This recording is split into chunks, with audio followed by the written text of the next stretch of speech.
Barakatah Yahweh, Bahashem Yahweh Shai, Bahashem Rakha Kodash. Welcome to another live lesson. The name of this one is Zechariah chapter 9. And pretty much this comes through the inspiration of a question the brother asked at the camp. And he asked Elder Pastor about it. And Elder Pastor said, that either myself or him will go through it. He kind of mentioned a few words on it on one of the videos or one of the lessons he did recently. So I'm going to go through it. Lord's will to be edifying, and I know he said that he may do something also on it, so Lord's will, this will be edifying, and we can go through it. Now, as you heard Elder Apostle Tara speaking, this is talking about in this time now. This is talking about, really is talking about America. But you did have in the past, in the ancient world, you did have these different nations that came against Israel in these different regions, in that area. And this is the reason why the Most High is amassing these different armies over there in the Middle East and in those surrounding areas, because he's going to bring judgment upon them for the things that they've done against the nation of Israel. Remember, Yahweh Shai is coming back to visit Edom to bring vengeance upon them and the other nations for the controversy of Zion. That's in the book of Isaiah, the 34th chapter. So everything you see lining up in prophecy, the Lord is lining it up for a judgment that he's bringing upon this earth in these times.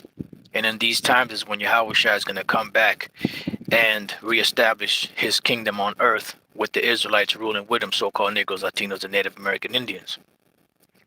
Now, these people that talk about that the Babylon, that Revelation and other scriptures like that are speaking about, is talking about ancient Babylon. Well, when you look at the prophecies,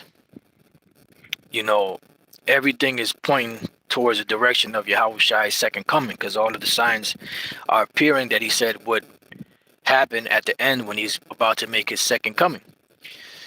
So that would mean if Babylon the Great is actually ancient Babylon, then that city would have to be built back up, because it ain't really built back up. I mean, there's still people living in those areas, but it would have to be built back up into a metropolis like it was at one time.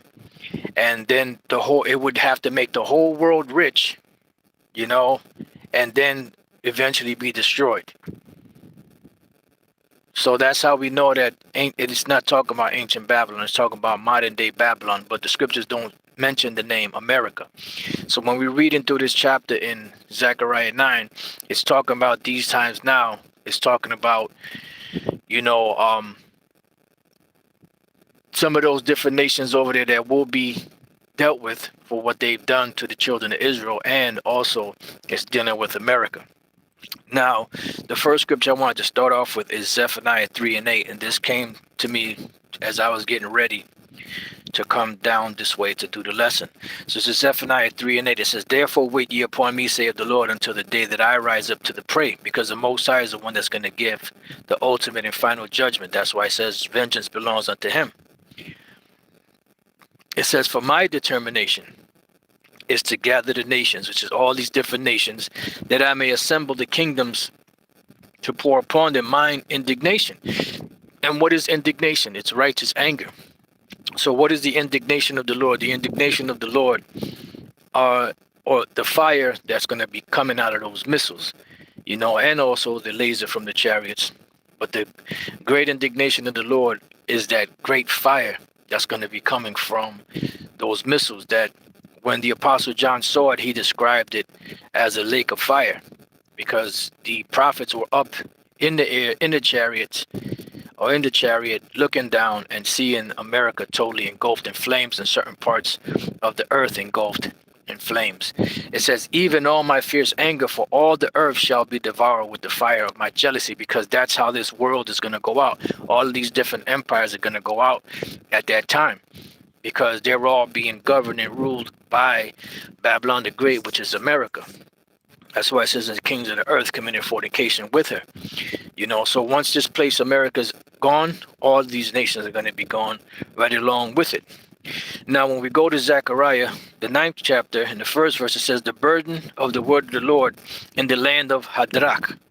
Now, the land of Hadrach is an actual land in the land of Syria,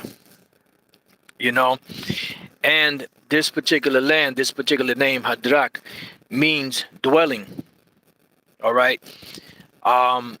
And the reason why it's called dwelling is because eventually in process of time, you were going to have Israelites in there. Remember, Abraham had family there, and you also had a lot of Israelites that lived in that area. There was a big community of Jake there. We speak about Alexandria, Egypt. We speak about North Africa, where, you had a lot of Israelites and different communities, but you had other large communities of Israelites in Syria, in Elam, in different regions around the areas of Babylon. So you had a lot of places around the world where Israelites were at. So this name or this land or being called Hadrach or dwelling is one of the places that the Lord is going to dwell among his people, because eventually that is, the ultimate, goal of the Lord is to bring all his people back so he can dwell among us once again. So this is the book of Exodus 29 and 46. I started 45. And I will dwell among the children of Israel and will be their power. And they shall know that I am the Lord their power, that brought them forth out of the land of Egypt, that I may dwell among them. I am the Lord their power. So ultimately that is the end goal, is that the Lord is going to set his people back up and dwell among us. All right. And in those regions, you had a lot of Israelites in those regions. All right. Then it goes on to say, let's go back to Zechariah 9:1, the burden of the word of the Lord in the land of Hadrach and Damascus, all right, shall be the rest thereof. Now we know that the actual heathen nations are not going to receive any form of salvation. So what does it mean that it's going to be the rest thereof? Because you had a lot of Israelites in that region. Now let's go from there real quick to the book of Acts, the 9th chapter. Acts chapter 9 and verse 10. It says, and there was a certain disciple at Damascus named Ananias. And this is the same Ananias that came and restored the vision to Paul through the orders of the Most High. It says, and to him said the Lord in the vision, Ananias, and he said, behold, I am here, Lord. So now you can read the rest of the story. I want to jump down to the 19th verse, right? So just bear with me 1 second. Jump down to the 19th verse. It says, and when he had received meat, dealing with the apostle Paul, he was strengthened. Then was Saul certain days with the disciples which were at Damascus, right? And straightway he preached Yahushua in the synagogues, that he is the Son of the Most High. But all that heard him were amazed and said, is not this he that destroyed them which called on this name in Jerusalem, and came hither for that intent, that he might bring them bound unto the chief priests? But Saul increased the more in strength, and confounded the Jews which dwelt at Damascus, proving that this is very anointed, the Messiah. So you had a lot of Israelites in all those regions, and there are still Israelites there. And all through the ages, these different nations have put hell on Jake, because even the Jakes that are there now, in those different regions, these heathens are still putting hell on them, And this is why when Yahushua comes back, what is he coming to do? He's coming to deliver the elect from the four corners of the earth, wherever the Israelites are at. And wherever the Israelites are at, these curses are marinated on them. They're swimming in these curses, and they're groaning within themselves to be delivered. That's why when you read in the red Bible that we have, the heading on the top, it says restoration of Jerusalem. The Most High defends the church, because this is going to be at the very end. And the Lord is bringing judgment upon all these nations for what they did to Jake, right? So when we go to Matthew 24 and 29, it says, immediately after the tribulation of those days, because there will be a Jacob's trouble, I don't care what Nate says, shall the sun be darkened, and the moon shall not give her light, and the stars shall fall from heaven, and the powers of heaven shall be shaken. Why? Because everything that is in power in this world is going to be darkened in that day. All of the decision making, the ability to move about and do certain things and build and, financially do this and do that, or the other case, make these establish different businesses, work out people's problems, go into these different elections and whatever the case may be, it's all going to be done away in that day. So the light of this world is going to be put out. And there's not going to be anyone or any government or any dominion anywhere on the planet that's going to be able to function or operate once Yahweh Shai comes back.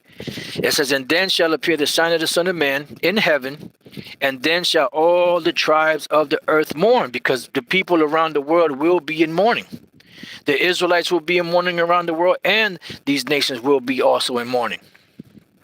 It says, and they shall see the Son of Man coming in the clouds of heaven with power and great glory, because that's going to do what? Bring deliverance. And he shall send his angels with a great sound of a trumpet, and they shall gather together his elect from the four winds, from one end of heaven to the other. So everywhere where the Israelites are at, there will be deliverance. In the land of Syria, Damascus, all those different places, that we're going to read about. You had Israelites all throughout there. All right? All throughout those regions, you had Israelites there. Now, let's go back to Zechariah 9, and let's read that again. The burden of the word of the Lord in the land of Hadrach and Damascus shall be the rest thereof, when the eyes of man, as of all the tribes of Israel, shall be toward the Lord. Because remember, the Lord is bringing us back to remembrance. You can read Isaiah the 19th chapter, where it speaks about the Lord, bringing Jake back. Pretty much from all these different nations, returning our language back to us, setting up this standard that you see being played out throughout the four corners of the earth, sifting the house of Israel by this word among all these different nations. That's what you're having Israelites waking up all throughout the planet, coming back to their heritage, coming back to their nationality, coming back to their language, coming back to the true understanding of the law, statutes, and commandments, and the mysteries that are written in this book. It says, and Hamath also shall border thereby. Now keep in mind the word Hamath, because we're going to run across this word again. Right? We're going to run across this word again. And Hamath also shall border thereby Tyrus and Zidon, though it be very wise. Now, you had ancient Tyre and Zidon. They did put hell on our people. But this particular Tyrus here is talking about America. All right. And we've gone to Ezekiel the 28th chapter, where it says that thou art wiser than Daniel. That was talking about the king of Tyrus. That is a representation of America today. And they have become wiser than Daniel. And in the book of Daniel itself, it says that knowledge shall increase. And that's how they have become wiser than Daniel, through these different excavations, through the different research that they've done. All right, on the planet. Now, let's go from there, building on that word Hamath. Right? Now, let's go to the book of Isaiah, the 11th chapter.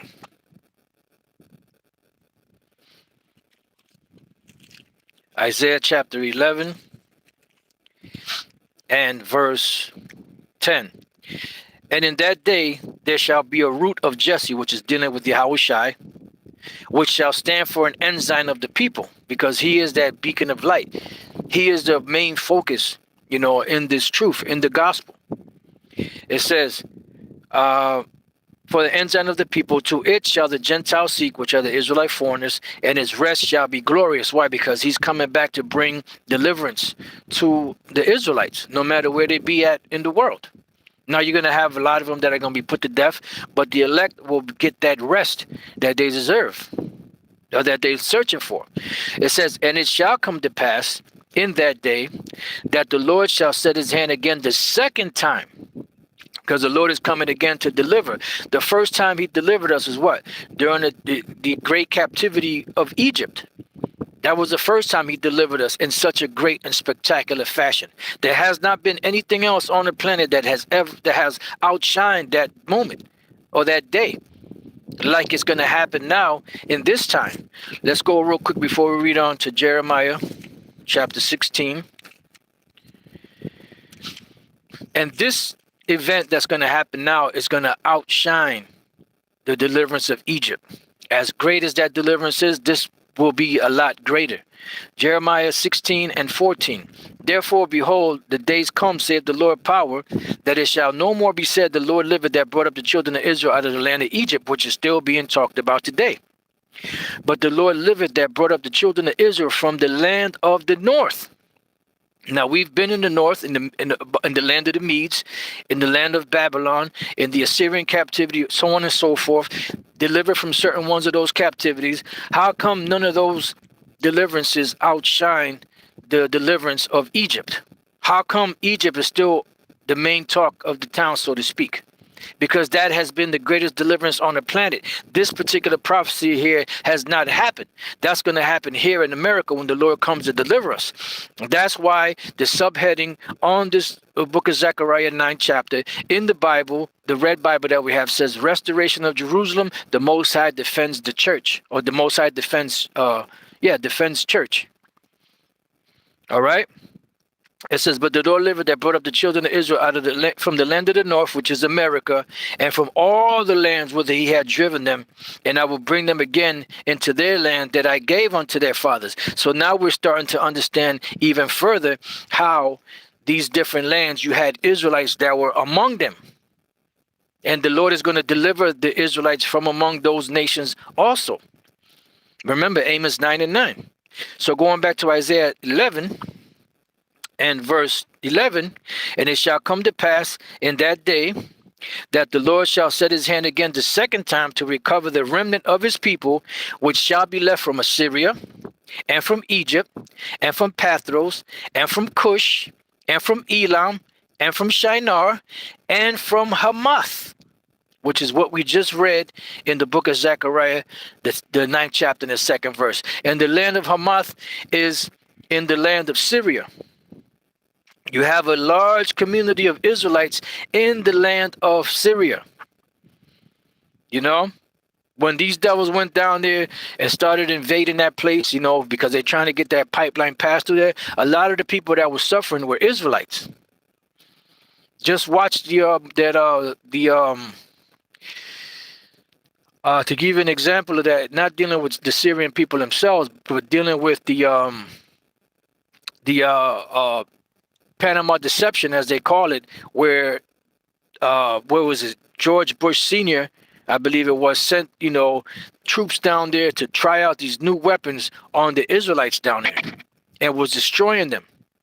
They weren't doing it on the Edomite population. They were doing it in the indigenous population among Jake. And that's what these devils do, because there's a resource they wanted in Syria. That's why a lot of those people became victim or fell victim to that, which they call collateral damage. You know? So anywhere on the earth where you see Israelites at, they're the ones that's being persecuted. So the land of Hamath, it says, and from the islands of the sea, because this is going to be a great deliverance, right?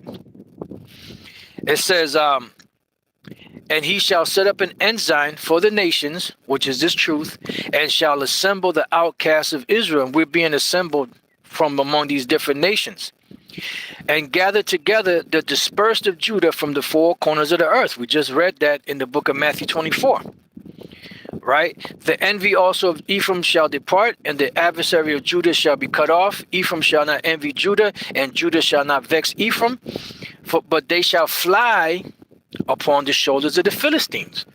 And we're going to read about the Philistines in the book of Zechariah. But they shall fly upon the shoulders of the Philistines toward the west, because we're in the western side of the world. They shall spoil them of the east together. They shall lay their hand on upon Edom and Moab, and the children of Ammon shall obey them. You know, so there's going to be a total vengeance wrought against these different nations. You know, beginning with the Edomites, you know, dealing with the Israelites, getting their hands on these nations to exact vengeance for what they did to us. All right. So let's go back to Zechariah chapter 9, verse 2. And we're going to read a couple of verses and then jump to another point. Matter of fact, you know what? Yeah, let's read verse 3. And Tyrus did build herself a stronghold, because that land was actually a stronghold, but now America is a stronghold. It says, and heaped up silver and dust and fine gold as the mire of the streets, what you see going on here in America. Because the ones that's really getting rich off of this place are who? The bankers. They're the ones that hold sway over the wealth of this country. It says, behold, the Lord will cast her out, and he will smite her power in the sea, and she shall be destroyed with, or devoured with fire. Ancient Tyre was destroyed, right? It was destroyed by Alexander the Creep, right? And there were 30,000 people in the city. Some of them were massacred. Some of them were led into captivity. Then the Seleucid Empire took over that region, and Seleucus I rebuilt it. But then one of Alexander the Greek's generals, which became a rival, Antigonus I, he redestroyed that city. Then it was captured by the Romans. It became a Roman province. And then after that, Jake took over, you know, during the Byzantine Empire. Then around the 7th century AD, the Ishmaelites came and took it over, and it's in their possession. This is why today, when you go into all those different regions like Ashkelon, you go to Tyre, Zidon, and all those ancient cities, those places are governed right now. Egypt itself are governed right now by Ishmaelites. Because during the time of the Crusades, when they were going around conquering, they took over those lands and those regions. That's why they're in those lands right now. So this is not talking about ancient Tyre, because ancient Tyre is still there. It's still in effect. They still acknowledge that city until today. It's talking about America today, because that will be destroyed by fire, nuclear fire. All right. So let's read on. Says, let's read that again, Zechariah 9 and 3. And Tyrus did build herself a stronghold, and heaped up silver as the dust, and fine gold as a mire of the streets. Behold, the Lord will cast her out, and he will smite her power in the sea, and she shall be devoured with fire. And that's what we're waiting for this place to be totally annihilated by way of fire. Then you have Ashkelon shall see it, and fear.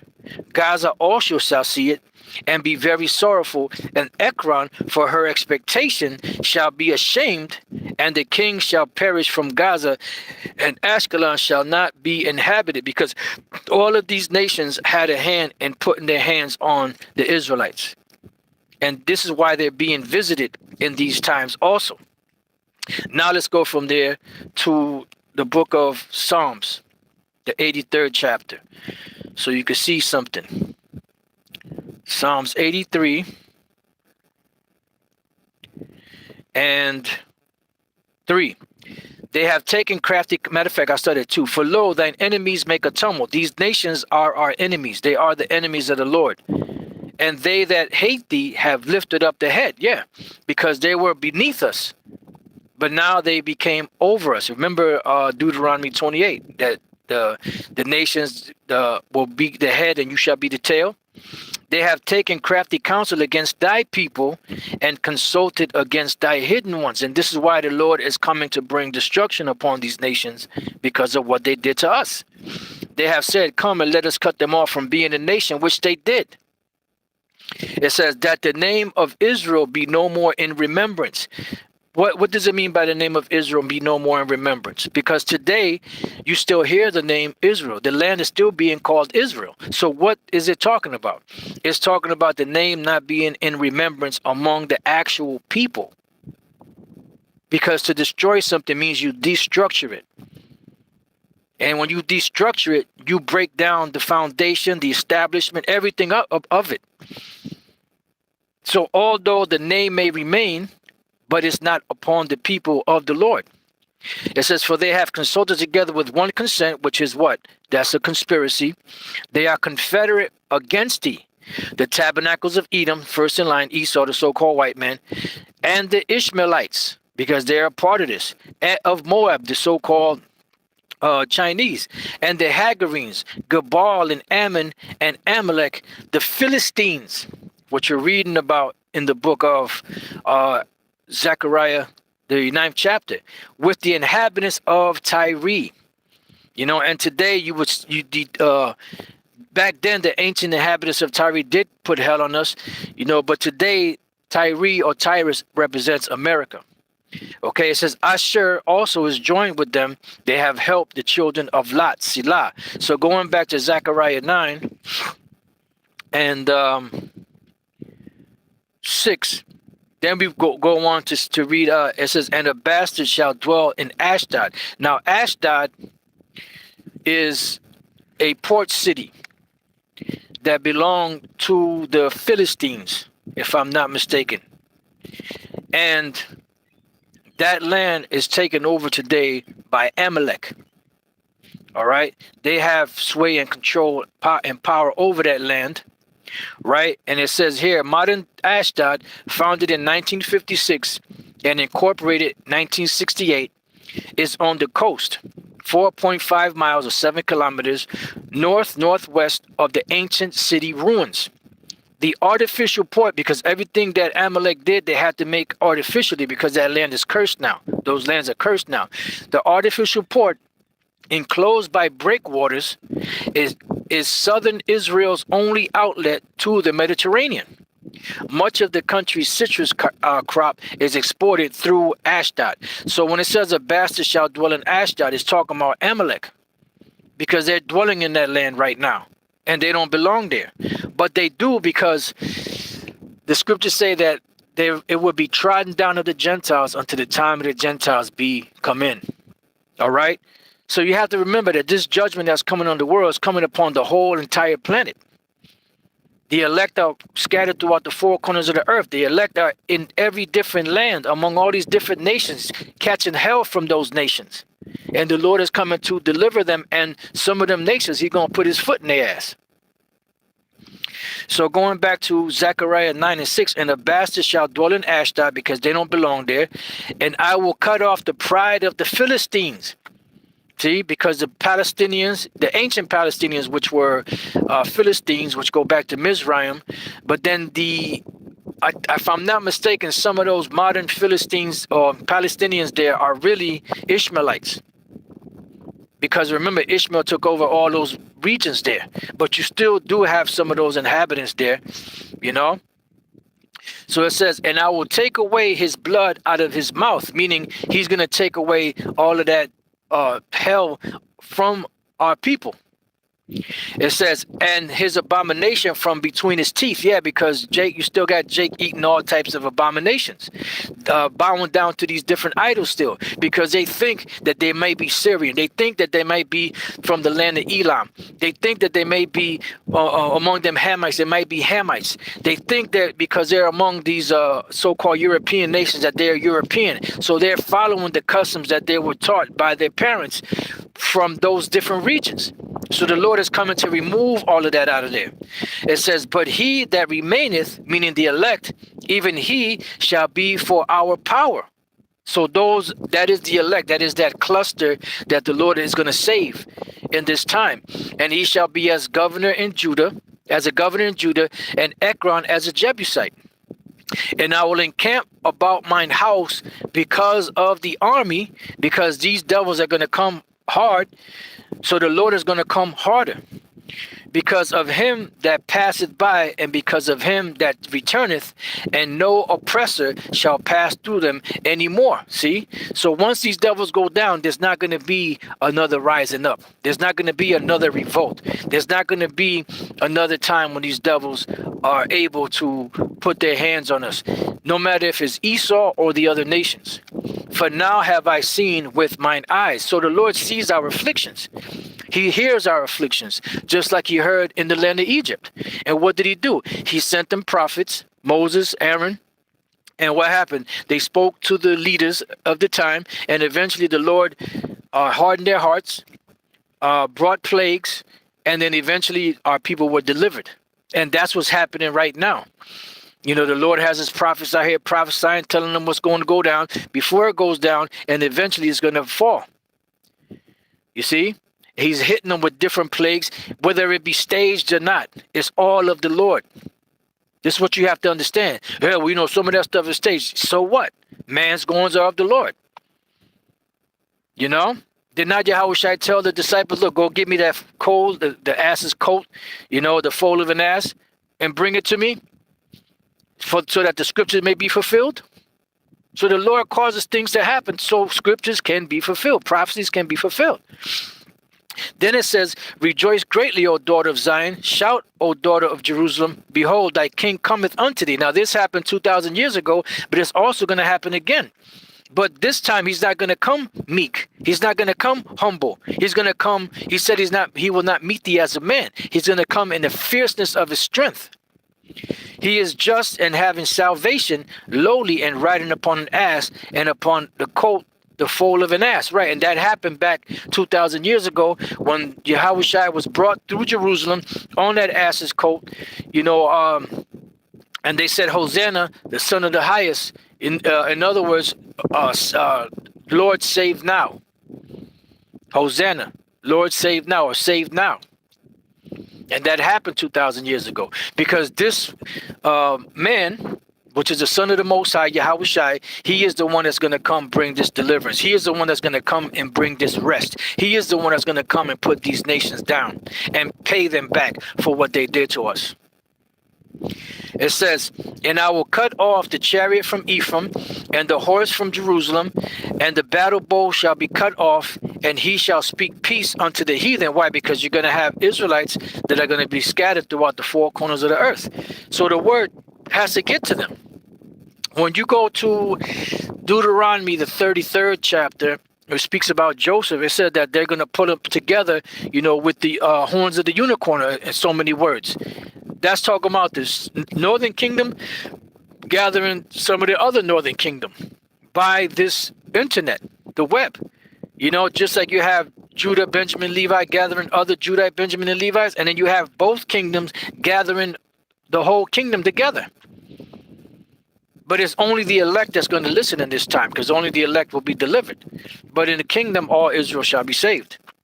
It says, and his dominion shall be from sea even to sea, and from the river even to the ends of the earth. Because once this kingdom is established, Yahushua's kingdom is established, all knees are going to bow to him. There ain't going to be no rebellious, they're trying to sit down and cause a rebellion, some conspiracy that, they see Yahushua slipping and they're going, no. It's going to be over. It's going to be done. And these devils know that. This is why they're, painstakingly moving forward, wearied, in their council, as the scriptures say, trying to establish this new world order, this agenda. Because they know that the Lord is coming. Right, it says, as for thee also, by the blood of thy covenant, I have sent forth thy prisoners out of the pit, wherein is no water, because it started back then 2,000 years ago, because we had no hope. We were in a prison, we were pretty much locked up until Yahushua came and set us free and shed his blood and brought peace and reconciliation between the Heavenly Father and us. Now in this time, he's coming back to do that, to release the prisoners out of the pit where no water is. Because in that pit, when we were here in America at first, we had no hope. We didn't know what was going on until the Lord caused a man by the name of Elder Albert Bivens to bring forth the truth, and water the Lord's garden, his vineyard, and make them to sprout back again. You know? And this is why it says in the book of Isaiah 51 and 14, the captive exile hasteneth that he may be loosed, and that he should not die in the pit, nor that his bread should fail. See? So that's what Yahushua is coming to do the second time. And this is what we're reading about. We're reading about these times where the deliverance is coming. So in the midst of what's going on, or in the just before the Lord comes to deliver Israel, you're seeing Israelites being gathered all around the earth, no matter where they may be. You see the nations being massed together, all the different militaries, you know, over there in that region of land, because the Lord is coming to bring judgment upon them and bring deliverance to his people. Right? Then it goes on and said, turn ye to the stronghold, ye prisoners of hope. So what is a stronghold? This truth. Ye prisoners of hope. Who are the prisoners of hope? Us, the Israelites. We are saved by hope. Did not the Apostle Paul say that? So turn ye to the stronghold, to this truth, ye prisoners of hope. Today I declare that I will render double unto thee. Because we suffered double. You know, we did suffer double. And we're going to receive, you know, honor and glory when the Lord comes back. That's why when he comes back to deliver us, those will be the elect. He's coming to deliver us in style, man. And when we read further down, it tells you the magnificence of the chariots, how they're going to come. They're going to look like crowns adorned. And when you see a nice gold crown, and it has all those different emeralds and sardics and, you know, the amethyst and emeralds and sapphires and ruby and just different colored gems around it, sparkling. That's how the chariots are coming. So it's going to be beautiful. It's going to be spectacular. It says, when I have bent Judah for me, filled the bow with Ephraim, because the Lord is going to pay Esau back double. And that's why the two kingdoms are coming together, pursuant to Amos, the 9th chapter, where the Lord said he's building up the tabernacle of David that is fallen. So he said, when I have bent Judah for me, because Judah is the bow, filled the bow with Ephraim, and Ephraim is the arrow, which are the two heads of the two tribes, or the two kingdoms, and raise up thy sons, O Zion, because the Israelites are being raised up by those two, first Judah and Ephraim. That's how the tribes are being gathered. It says, through the spirit and power of Yahweh Bashem Shai, and raise up thy sons, O Zion, against thy sons, O Greece. Now this Greece goes back to Yawan, you know, which Yawan was one of the sons of Japhet, but the Japhites are dark-skinned people. This has nothing to do with the actual Japhites. This has to do with Esau that was in that region, in that land, that took it from the actual dark-skinned people of Javan or Yawan. That's who this is speaking about, because they took over that land. When you go back in the history, Europe was taken over by the Edomites. All right. So it says, and made thee as a sword of a mighty man. Yeah, because the Lord is going to cause Jake to kick these devils in the ass. So there's going to be a major race war, class wars, all different type of things going on. There's going to be major catastrophe going on in the world by the time Yahushua gets here. That's why I said, I ain't come to send fire on the earth, and what will I if it be already kindled? And the Lord shall be seen over them. How? In the chariots. And his arrow shall go forth as the lightning. What is an arrow? It's dealing with the missiles, but it's also dealing with the lasers. You can read about that in Habakkuk, the 3rd chapter, about the lasers. It says, and the Lord power shall blow the trumpet, because that's the last trump, and shall go with whirlwinds of the south. Those whirlwinds are the chariots. And what are those whirlwinds going to do? They're going to be kicking Esau's ass, the other nations' ass. Remember in 2nd Ezra 13, when all of these nations come against the Lord, they're going to be afraid, but they're still going to fight, because the Lord's going to put the spirit in them to fight. And then the Lord said, out of an innumerable multitude, there was nothing to be perceived but smoke and ashes. Do you imagine what kind of power that is to be able to decimate armies and planes and missiles and all kind of artillery just like that and vaporize everything? Man, you devils don't know what you're messing with, man. It says the Lord of hosts shall defend them. See, as the title of the top of the subheading in the Red Bible says, the Most High defends church. The Lord of hosts shall defend them, and they shall devour and subdue with sling stone, because that's going to be the missiles and also the lasers from the chariots. And they shall drink and make a noise as through wine, because there's going to be a lot of bloodshed. Remember how the scripture say, Isaiah said, who is this that cometh from Edom with dyed garments from Basra? And they shall be filled like the bowls and as the corners of the altar, because you had bowls in the corners of the altar when the priest would sacrifice, and those bowls would serve as to catch the blood.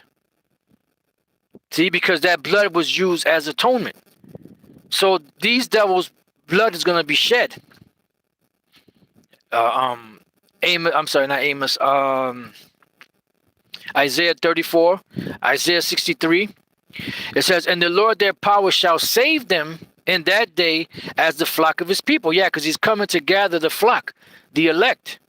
For they shall be as the stones of a crown lifted up as an ensign upon his land. Right. Just like a king, when he sits on the throne, they take the crown and they place it upon his head. You know, boom, you are a king. That's how the Lord is coming. He's coming to reestablish himself as a king over us and lift us up into that chariot. And that's going to be what? The marriage supper of the Lamb. It says, for how great is his goodness. And we're going back to the land. As it says, it lifted up as an ensign upon his land. For how great is his goodness, and how great is his beauty. Corn shall make the young men cheerful, and new wine the maids. Yeah, because we're going to go back to greatness. We're going to go back to having a good time. The Lord said that he's going to wipe away all tears from our eyes. We ain't going to know sorrow anymore. Our sorrow shall be turned into joy, and it shall remain joyful forever. Forever, ever, forever, ever. All right. So that, has been the breakdown of Zechariah 9th chapter. Just keep in mind that, knowing that, what we read about, that wasn't talking about the ancient times. That's really talking about these times. And some of those land masses in the beginning of the chapter are a lot of places where Israelites are still at, that the Lord is going to deliver from those places. But ultimately, Tyrus, which is America, this will be the greatest deliverance. And this deliverance is going to make the deliverance from Egypt pale in comparison. It's still going to be there, but it's going to be in the background. It's not going to be talked about as much, as this new deliverance. This is going to be the new talk of the town. So with that, I pray that your brothers and your few sisters have been edified. I pray that the brother's question was answered and that he understands. I pray that this was edifying. And to the next time I say, Shalom.